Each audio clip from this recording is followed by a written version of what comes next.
हम ही बस में नहीं होता, जानवरों में भी होता है, ठीक है। उन्हें भी एक साथी की ज़रूरत होती है। लेकिन जीव जंतु और जानवरों में क्या होता है कि वहाँ बंधन नहीं होता है, वहाँ सामाजिकता नहीं होती, वहाँ नैतिकता नहीं होती। लेकिन हमें बचपन से सामाजिकता, नैतिकता, बंधन, इन सब चीज़ों से हमें संस्कारित किया जाता है और हमारे दिमाग में ये सब चीज़ें भर दी जाती हैं। अब जैसे आपकी ही बात उस दिन थी, आप क्या निर्णय ले पा रहे थे? आप विचलित थे, आप परेशान थे, समझ रहे हैं, लेकिन आप सही निर्णय नहीं ले पा रहे थे। कहीं आपको डर आ रहा था, तो कहीं लालच आ रहा था, तो कहीं कामना आ रही थी, लेकिन आपका निर्णय नहीं ले पा रहे थे। आत्मा क्या है? देखिए, आत्मा जैसी वैसे तो कोई चीज़ भौतिक रूप से नहीं है, ठीक है। मतलब जिसे हम पकड़ सके, जिसे हम छू सके, जिसे हम देख सके, ऐसा कुछ नहीं है आत्मा। लेकिन ये पूरी प्रकृति, ये पूरा ब्रह्म, ये सब आत्मा ही है, ठीक है। ये पूरी प्रकृति और पूरा ब्रह्म जो है ना, ये आत्मा ही है, ये सत्य। अगर सत्य ना हो, आत्मा ना हो, तो ये प्रकृति भी नहीं होगी, यही आत्मा है, ठीक है। लेकिन जब जीव इस पृथ्वी पे आता है, जब उसका जन्म होता है, तो वो एक मैं के साथ जन्म लेता है। ये पिछली बार भी हमने बात की थी कि वो एक मैं के साथ, अब एक अपूर्णता, एक अधूरेपन के साथ जब बच्चा जन्म लेता है, तो अपने आप में अपूर्ण रहता है, अधूरा रहता है, और वो अपने आप को पूर्ण करने के लिए, अपने अधूरेपन को मिटाने के लिए किसी न किसी से रिश्ता बनाता है। सबसे पहले रिश्ता उसका माँ से बनता है, उसकी भूख मिटती है, ठीक है, भोजन करता है। उसके बाद उसके भाई बहन होते हैं, उसके चाचा चाची होते हैं, उसके दादा दादी होते हैं। इन सबसे उसका रिश्ता एक तरह से मतलब ये होता है कि ये रिश्ता वो बनाता नहीं है, उसके जन्म से ही बनते हैं, ठीक है। ये रिश्ते वो खुद नहीं बनाता है, ठीक है। तो फिर जैसे जैसे हम बड़े होते हैं, तो हमारा रिश्ता स्कूल से होता है, फिर हमारे दोस्तों से होता है, फिर और बड़े होते हैं तो हमारे मतलब जो हार्मोन्स होते हैं, जो हमारा शरीर होता है, उसे किसी पार्टनर की ज़रूरत होती है, किसी साथी की ज़रूरत होती है, जो प्राकृतिक है, नेचुरल है, वो सभी में होता है, हम ही बस में नहीं होता, जानवरों में भी होता है, ठीक है। उन्हें भी एक साथी की ज़रूरत होती है। लेकिन जीव जंतु और जानवरों में क्या होता है कि वहाँ बंधन नहीं होता है, वहाँ सामाजिकता नहीं होती, वहाँ नैतिकता नहीं होती। लेकिन हमें बचपन से सामाजिकता, नैतिकता, बंधन, इन सब चीज़ों से हमें संस्कारित किया जाता है और हमारे दिमाग में ये सब चीज़ें भर दी जाती हैं, ठीक है। और यही चीज़ें होती हैं जो आगे चल के हमारे दुख का कारण बनती हैं, समझ पा रहे हैं। मतलब जो चीज़ें हमें सिखाई जाती हैं वो किसी ने किया होता है। जैसे कि हमारे पेरेंट्स ने शादी की, बच्चे हुए, तो हमें भी वही सिखाया जाता है कि तुम भी शादी करो, बच्चे करो, ड्यूटी करो, पैसे कमाओ और घर गृहस्थी चलाओ, यही तुम्हारा काम है, ठीक है। तो ये चीज़ें हम लोग सीख लेते हैं और फिर क्या होता है कि हम लोग अपने आप को जानते नहीं कि हम कौन हैं। हम अहंकार हैं, हम अधूरे हैं, हम अपूर्ण हैं और हमारी कामनाएं कभी पूरी हो नहीं सकती, ये चीज़ हम समझते नहीं हैं और हम एक के बाद एक कामना के पीछे भागते रहते हैं। जैसे कि हम शादी करते हैं, फिर पत्नी आती है, फिर कुछ कामनाएं लगता है कि पूरी हो रही, फिर कुछ अधूरी रह जाती है, फिर पूरी होती है। और अगर हमारे हिसाब से जैसा हम सोचते हैं वैसा सामने वाला व्यक्ति नहीं हुआ, या सामने वाले व्यक्ति ने हमारे हिसाब से काम नहीं किया, तो फिर हमें गुस्सा आता है, फिर हम उस गुस्सा को प्रकट करते हैं। सामने वाला व्यक्ति भी हमसे कुछ कामनाएं करता है, कुछ उम्मीदें करता है, उसकी भी पूरी नहीं होती, तो वो भी सोचता है कि इससे नहीं हो रही तो मैं कहीं और से पूरी कर लूँ। हर किसी के साथ यही चीज़ें हो रही हैं। क्यों? क्योंकि यहाँ पे या तो शादी ब्याह सामाजिकता के कारण होता है। पहले परंपराओं से होता था कि कोई भी हमें हमारे लिए लड़की ढूंढ के लाता था और हमसे शादी करा देता था। ना हम हमारे विचार मिल रहे हैं, ना हमारे व्यवहार मिल रहे हैं, ना हम एक दूसरे को समझते हैं, ना जानते हैं।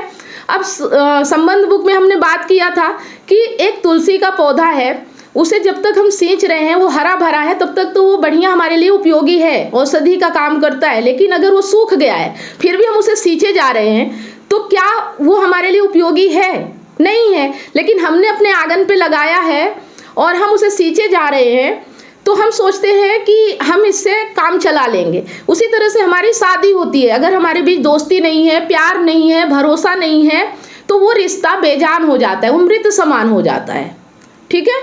उस रिश्ते का कोई अस्तित्व नहीं होता है। लेकिन हम उसे निभाते हैं क्योंकि समाज क्या कहेगा, परंपरा क्या कहेगी, नियम क्या कहेगा, धर्म क्या कहेगा। हम लोग धर्म, मतलब जो झूठी धर्म की परिभाषा होती है कि हम उसका मान रखने के लिए सहते रहते हैं, दबते रहते हैं, ना कुछ बोलते हैं, हमारे बच्चे का क्या होगा, हमारा घर टूट जाएगा, और इस कारण हम अंदर से घुट घुट के जीते रहते हैं। तो जो ये आत्मज्ञान होता है, तो ये अपने आप को जानना है, और जो भी मान्यता, जो भी धारणा हम पकड़ के रखे हैं, जिस भी कामना के पीछे हम भाग रहे हैं, इसे समझ लेना है कि इस जीवन में कोई भी कामना पूरी हो ही नहीं सकती, और अहंकार कभी पूरा नहीं हो सकता, और अहंकार का स्वरूप वो नहीं है। अहंकार पूर्ण होता है, लेकिन वो अपने आप को मानता है कि मैं अधूरा हूँ, मैं अपूर्ण हूँ, और इसीलिए वो भागता रहता है। ये जान लेना मात्र, समझ लेना मात्र ही आत्मा कहलाता है, आत्मज्ञान कहलाता है। और फिर वो किसी से उम्मीद नहीं करता, किसी से कामना नहीं करता, अपने जीवन में मस्त रहता है, और अपने जीवन को आनंदमय बनाता है, और अपने जीवन को सार्थक बनाता है। क्योंकि इस पृथ्वी पे वो इसीलिए आया है ताकि वो अपने अधूरेपन, अपूर्णता को मिटा सके, सत्य तक पहुंच सके, सत्य को जान सके। ये चीजें किसी जीव में नहीं पाई जाती, वो नहीं कर सकता। मतलब ना तो जानवरों में, ना कुत्ते में, ना बिल्ली में, ना गाय में, ना भैंस में, इन सब चीज़ों में ये चेतना नहीं होती कि वो अपने आप को जान सके। लेकिन इंसान ही एक ऐसा है जो अपने आप को जान सकता है, समझ सकता है। तो फिर वो जानवरों की जिंदगी क्यों जिए? जानवर प्रकृति के हिसाब से जीते हैं, लेकिन इंसान तो प्रकृति के हिसाब से भी नहीं जीता है। समझ रहे हैं? इंसान तो प्रकृति से भी आगे चलता है। ठीक है जी। अगर एक बात करें हम कि जैसे जानवर होते हैं, तो जानवरों में जो काम वासना होती है, तो वो समय के हिसाब से होती है, उसके अलावा वो एक दूसरे के संपर्क में नहीं आते। लेकिन मनुष्य जो होता है, उसकी काम वासना कभी खत्म ही नहीं होती, रोज उसकी काम वासना जागृत होती है। तो एक तरह से मनुष्य प्राकृतिक नहीं है, मतलब प्रकृति ने जैसा मनुष्य को बनाया है उसका भी पालन मनुष्य नहीं करता है, और वो अपनी कामनाओं के हिसाब से करता है। इसीलिए उसके लिए सामाजिक बंधन बनाए गए थे, ताकि उसे कंट्रोल में रखा जा सके, ताकि वो अपने माइंड चला के कुछ अनर्थ ना कर डाले, है ना। इसीलिए सामाजिक बंधन थे। लेकिन जो व्यक्ति अपने आप को समझ जाता है, जान जाता है, वो कभी ऐसा काम नहीं करता जिससे किसी दूसरे व्यक्ति को तकलीफ हो, किसी को परेशानी आए, या अपनी कामनाओं के लिए किसी को चोट नहीं पहुंचाता है। ये सिर्फ आत्मज्ञान से संभव है, इसके अलावा कोई और तरीका नहीं है। ठीक है, मतलब अपने आप को जान लेना, अपने कर्मों को देख लेना, अपनी कामनाओं को समझ लेना ही आत्मा होना कहलाता है। उसका ज्ञान ही आत्मा का होना है। ठीक है, मतलब आत्मा कुछ और नहीं है। हम जो कर रहे हैं उसे देख पाए, उसे समझ पाए, उसे जान पाए, यही आत्मा होना है। ठीक है, एक इंसानियत के नाते अर्जुन का जो कहना था कि ये सब मेरे अपने हैं, लेकिन वो इंसानियत की तो उनका मोह भी था। लेकिन आप सोचो कि जो उनका मोह था, क्या वो जायज था? ये समझो, यही चीज हमें समझना है। क्या उनका मोह वहां पे जायज था? आप बताइए। नहीं। क्यों? क्योंकि अगर भाई होते तो युद्ध भूमि पे क्यों आते? वो तो युद्ध भूमि पे लड़ने आए थे। अब जब लड़ने आए हैं तो वहां युद्ध भूमि पे लड़ना चाहिए, ना कि वहां मोह करना चाहिए। हम जिस भी काम के लिए आ रहे हैं, जो भी हमारा कर्तव्य है, अगर हम उस कर्तव्य का पालन नहीं कर पा रहे हैं, या हमारा मोह या डर या कामना बीच में आ रही है, तो यही तो गलत है ना। इसी को तो हटाना है हमें। हम सही कर्तव्य नहीं कर पा रहे हैं, हम सही कर्म नहीं कर पा रहे हैं, यही तो हमारी परेशानी है, और हमें इसी समस्या को तो हटाना है। समझ रहे हैं?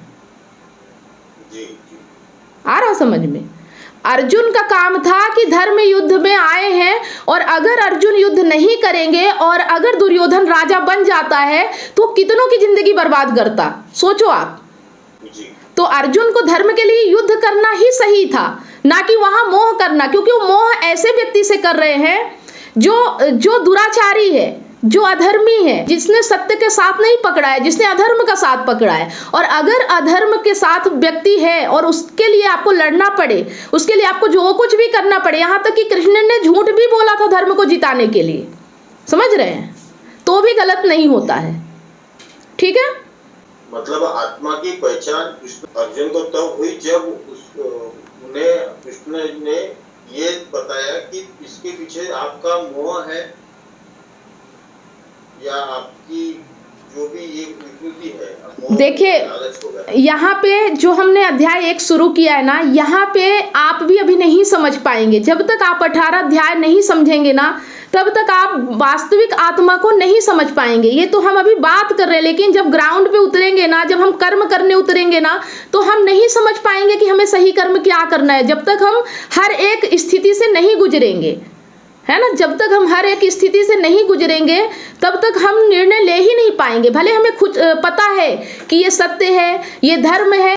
अब जैसे आपकी ही बात उस दिन थी, आप क्या निर्णय ले पा रहे थे? आप विचलित थे, आप परेशान थे, समझ रहे हैं, लेकिन आप सही निर्णय नहीं ले पा रहे थे। कहीं आपको डर आ रहा था, तो कहीं लालच आ रहा था, तो कहीं कामना आ रही थी, लेकिन आपका निर्णय नहीं ले पा रहे थे। इतनी सारी काउंसलिंग करने के बाद मुझे रियलाइज हुआ कि लोग अपने रिलेशनशिप और लाइफ से कितने ज्यादा परेशान हैं। जबकि मैंने अपने यूट्यूब चैनल और फेसबुक पेज पर हजारों वीडियो रिलेशनशिप से रिलेटिव फ्री में डाल रखी है, फिर भी लोग पर्सनल काउंसलिंग चाहते हैं। नमस्कार दोस्तों, मैं कमलेश सोनी एक रिलेशनशिप कोच हूँ। 2019 से लेकर आज तक हजारों लोगों को मैंने फोन पर मदद किया है, जो लोग अपने रिलेशनशिप प्रॉब्लम्स को लेकर मुझे कांटेक्ट करते हैं। अब मेरा ये मिशन है, जो लोग रिलेशनशिप प्रॉब्लम्स को लेकर हताश और निराश हैं, ऐसे लोगों की मैं मदद करूं, ताकि लोग अपने रिलेशनशिप को खुद ही ठीक कर सके और जीवन में हमेशा खुश रहे, ना कि निराशा की ओर आगे बढ़े। जिस तरह से आपको बीमारी ठीक करने के लिए एक्सपर्ट डॉक्टर की जरूरत होती है, वो चेकअप करके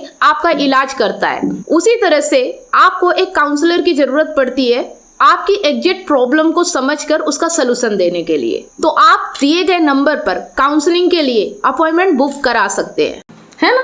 तो हम कितना भी ज्ञान हासिल कर ले, जब तक वो हमारे अंदर नहीं उतरेगा, जब तक हम भीतर से उस चीज को नहीं एक्सेप्ट करेंगे, तब तक हम उस पर अपने जीवन में नहीं उतार पाएंगे, समझ रहे। और इसीलिए मैं बोलती हूँ कि जो ज्ञान यहाँ आप ले रहे हैं, उस वीडियो जो आपको दिए जाते हैं, उनको बहुत अच्छे से समझे, 2 बार सुने, 3 बार देखें, यहाँ जितना हो सके, और उसे अपने अंदर उतारने की कोशिश करें। और जब भी ऐसा वक्त आए, उस वक्त आप अपने आप को देखें, अपने विचारों को देखें कि आपके अंदर क्या हो रहा है। डर आ रहा है, भय आ रहा है, कामना आ रही है, क्या रहा है, क्यों आप जो निर्णय लेना चाहिए वो नहीं ले पा रहे हैं, ठीक है। और इस चीज को अगर आपने देख लिया, इस चीज को अगर आपने समझ लिया, तो समझ जाइए कि आपको थोड़ा थोड़ा ज्ञान होने लगा है। पूरा तो ज्ञान हो जाएगा उस दिन, तो आप मुक्त ही हो जाएंगे, है ना। अभी आपको ये चीजें समझ में आ रही हैं जो हम यहाँ पे बात कर रहे हैं? मतलब समझ में आ रहा है कि ये ज्ञान आपको क्यों जरूरी है, इस कोर्स से ज्वाइन करना आपके लिए कितना महत्वपूर्ण था? हाँ मैडम, के लिए बताया गया कृष्ण और अर्जुन का। हाँ, ये सबकी समस्या है, ये अर्जुन की बस समस्या नहीं है, ये कृष्ण अर्जुन की बात नहीं हो रही है, यहाँ बात हमारी हो रही है। इसलिए गीता हमारे लिए जरूरी है, ठीक है। देखिए, हम सब 1 महीने के लिए जुड़ते हैं यहाँ पे, और हमारी जो भी प्रॉब्लम है वो हम यहाँ समझते हैं, लेकिन हम क्या करते हैं कि हमारी ज़िंदगी में और भी प्रॉब्लम होती हैं, है ना, हम उनमें भिड़े रहते हैं। पर एक चीज़ हमें समझना है कि हमारे जीवन में मेन जो चीज़ होना चाहिए, जो प्रायोरिटी होना चाहिए, वो सिर्फ मात्र अपने आप को जानने की, आत्मज्ञान जो यहाँ पे हम ले रहे हैं ना, ये मेन प्रायोरिटी पे रखेंगे तो ही आपके जीवन में सफलता मिलेगी, समझ रहे हैं। हमें अपने जीवन में ज्ञान को सर्वोपरि रखना है, उसके बाद दूसरे काम पे ध्यान देना है, ठीक है। हम इंसान, हम कुछ ना कुछ तो करेंगे, लेकिन प्रायोरिटी यही होना चाहिए। जैसे कि अगर कोई व्यक्ति आपका बीमार है और उसे आपको अस्पताल ले जाना है, उसके अलावा और भी बहुत सारे काम हैं, तो आप कौन से काम को पहले प्राथमिकता देंगे, ये बताइए। अस्पताल लेके जाना। उसी तरह से हमारे जीवन में बहुत सारे काम होते हैं, और हम उलझे ही ऐसे कामों में रहते हैं जहां हमारी इंपॉर्टेंट इतनी ज़्यादा होती नहीं है, लेकिन हम उसे बहुत महत्व दे देते हैं, सारा समय हम अपना उसी में खर्च कर देते हैं।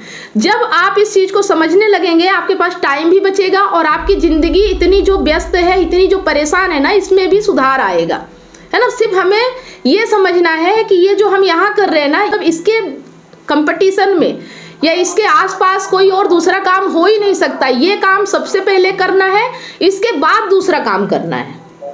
आ रहा समझ में? जब तक आप इसे प्रायोरिटी नहीं देंगे, प्राथमिकता नहीं देंगे, तब तक ये आपको प्राथमिकता नहीं देगा।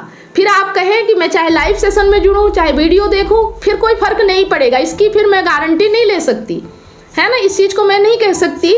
जब तक आप प्राथमिकता नहीं देंगे तब तक ये गीता भी आपको प्राथमिकता नहीं देगी, आप में कोई सुधार नहीं आएगा। कृष्ण को सबसे पहले रखना होगा, बाकी सब कामों से ऊपर। कृष्ण सब कामों के साथ नहीं रहते, और जब कृष्ण जीवन में आते हैं, जब सत्य जीवन में आता है, तो व्यर्थ की सारी चीज़ें हमारे जीवन से हटने लगती है। और अगर हम ये सोचें कि हम व्यर्थ की चीज़ों को भी अपने जीवन में रखे रहें और साथ में सत्य को भी रख ले, आनंद भी मिल जाए, मुक्ति भी मिल जाए, तो ये संभव नहीं है। मुक्ति का नाम ही यही है, मुक्ति का नाम ही यही है कि आपके जीवन में आज तक जितनी प्रॉब्लम थी, जितनी भी परेशानियां थी, उन्हें समझना है, और जो प्रॉब्लम परेशानी हमारे किसी काम की नहीं, हमें उनमें नहीं उलझना है, हमें उनसे दूरी बनाना है।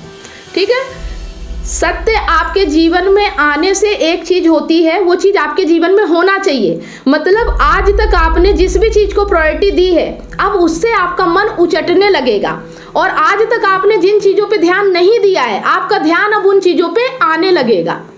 ठीक है, यही है सही ज्ञान।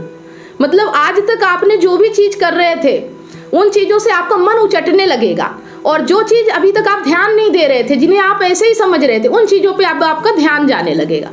ये होने लगे तो समझ जाइए कि गीता अब उतर रही है आपके जीवन में। ठीक है, और एक चीज यहाँ एक उदाहरण और दे देती हूँ जो बहुत अच्छे से आपको समझ में आएगा।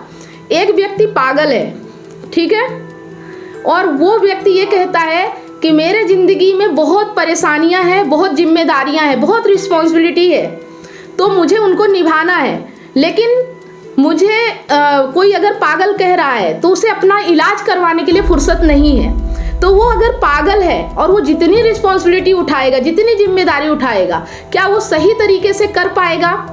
नहीं कर पाएगा, है ना। जब उसका मेन काम क्या है, अपने पागलपन को ठीक करना, अपना इलाज करवाना। जब तक उसका इलाज नहीं होगा तब तक उसके कर्म कैसे सही हो सकते हैं? ठीक है, उसी तरह से हमारे जीवन में जो अज्ञान है, जिसके कारण हमें डर आता है, लालच आती है, लोभ होता है, मोह होता है, क्रोध आता है, वासना आती है, तो जब तक हम अपने आप को नहीं जानेंगे तब तक ये चीज़ें रहेंगी, क्योंकि ये अज्ञान की निशानी है, ये अपूर्णता की निशानी है, अहंकार की निशानी है। और जब हम इनको समझने लगेंगे, जानने लगेंगे, इसी को कहते हैं अपने आप को जानना, और बाकी फिर अपने आप ठीक हो जाएगा। सबको हमें ठीक करने की जरूरत नहीं है। एक पागल अगर ठीक हो जाता है, उसके कर्म अपने आप ठीक हो जाएंगे। ठीक है, तो जैसे ही हमारे जीवन में अज्ञान है, अगर वो अज्ञान दूर हो जाएगा तो बाकी हमारे रिश्ते, हमारे नाते, हमारा घर, हमारा परिवार, सब कुछ अपने आप ठीक हो जाएगा। हमें ज़्यादा कुछ सोचने की ज़रूरत नहीं पड़ेगी। ठीक है, ओके, तो आज के इस सेशन में इतना ही।